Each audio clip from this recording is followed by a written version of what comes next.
1.5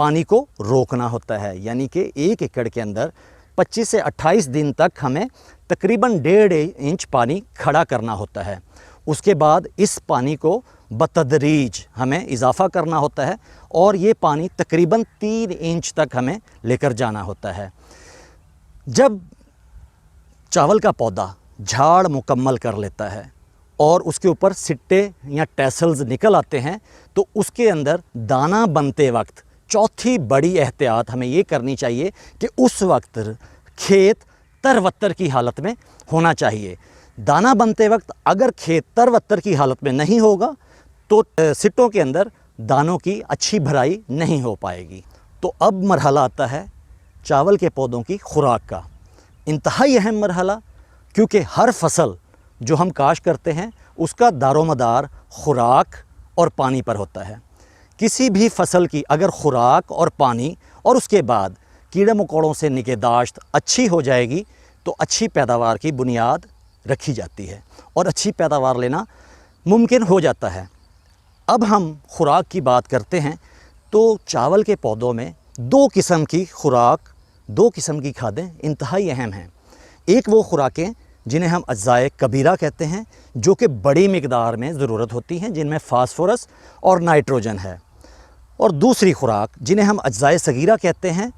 یا micro nutrients کہتے ہیں، ان کی ضرورت بھی اتنی ہی اہم ہے جتنی کہ اجزائے کبیرہ کی ہوتی ہے۔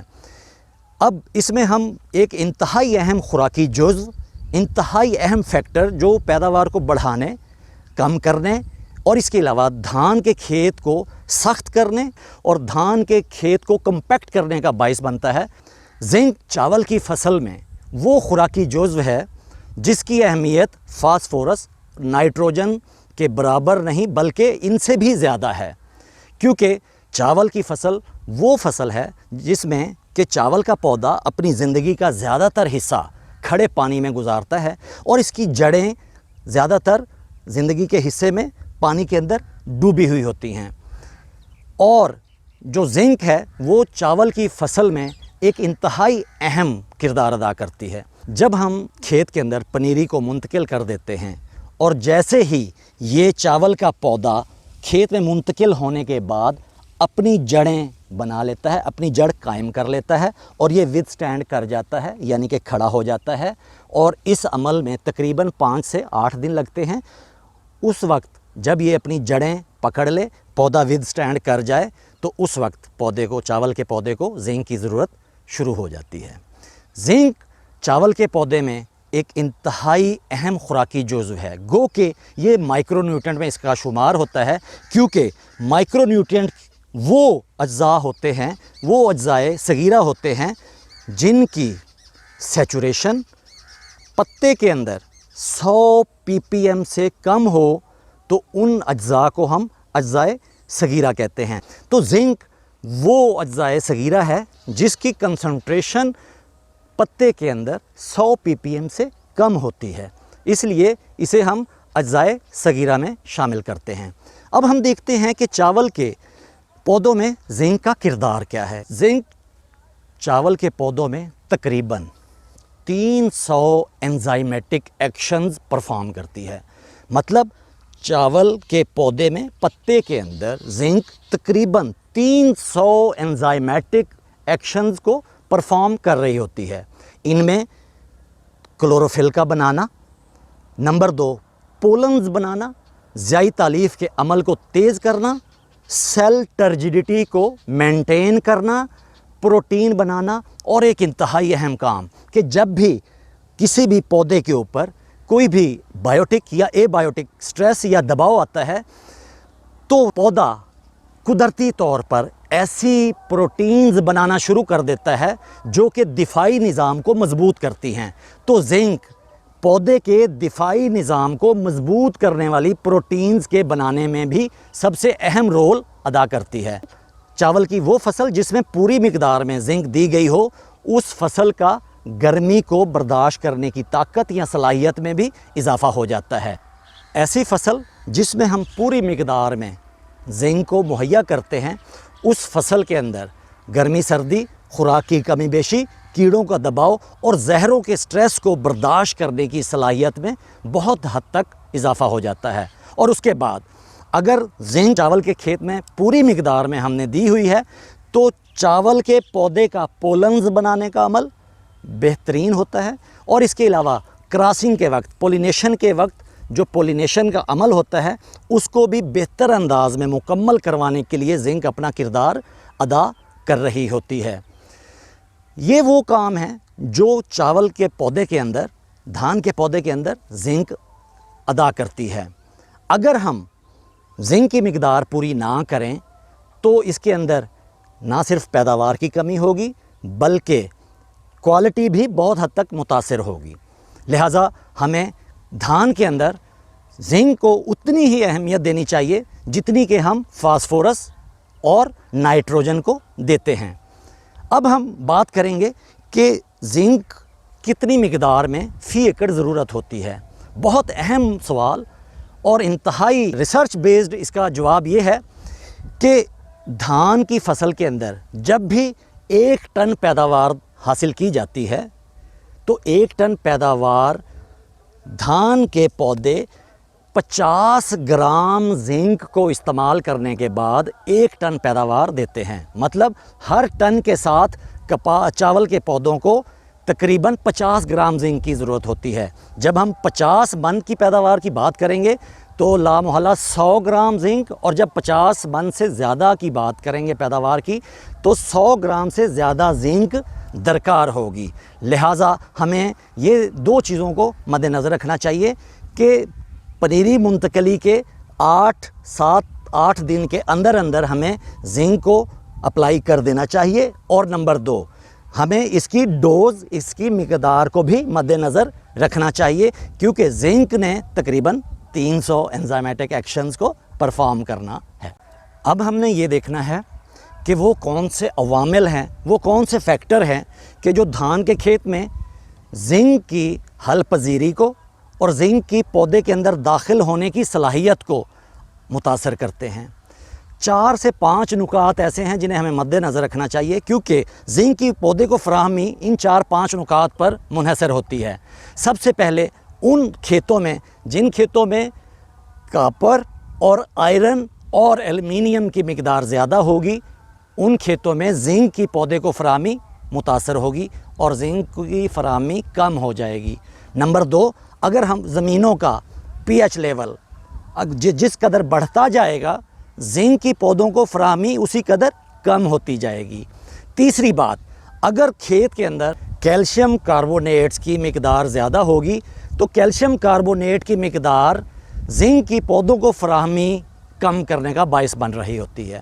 اس کے بعد اگر ہمارے کھیت کے اندر نامیاتی مادے کی مقدار کم ہوگی تو نامیاتی مادے کی کمی بھی زنک کی فراہمی کو کم کرنے کا باعث بن رہی ہوتی ہے۔ اور آخری نقطہ کہ اگر کھیت کے اندر اچھا وتر نہیں ہوگا یعنی کہ اگر کھیت میں تر وتر نہیں ہوگا تو اس صورت میں بھی پودوں کو زنک کی فراہمی متاثر ہوگی۔ لہٰذا اگر ہم چاہتے ہیں کہ کھیت کے اندر زنک پودوں کو پوری مقدار میں ملے اور پودے اس قابل ہوں کہ کھیت کے اندر سے زنک کو حاصل کر سکیں تو ہمیں 5-6 نکات یعنی کہ ہمیں دیکھنا یہ ہوگا کہ ہماری ان زمینوں کا پی ایچ لیول 7.5 تک ہونا چاہیے۔ ہماری ان زمینوں کے اندر نامیاتی مادے کی مقدار بھی تقریباً 3 سے 4% کے درمیان ہونی چاہیے۔ ہماری زمینوں میں کیلشیم کاربونیٹ کی، آئرن کی، ایلومینیم کی مقدار بھی کم ہونی چاہیے۔ اس کے علاوہ ہمارے کھیت میں اچھا وتر بھی ہونا چاہیے، اور آخری بات کہ ہمارے زمینوں کو بر وقت گہرے ہل چلانے سے ان کے اندر ہوا اور پانی کی مقدار کو بھی پورا کرنا چاہیے۔ اس صورت میں دی جانے والی زنک پودوں کو اچھے طریقے سے ٹائم کے اوپر بہتر انداز میں مہیا ہو سکے گی۔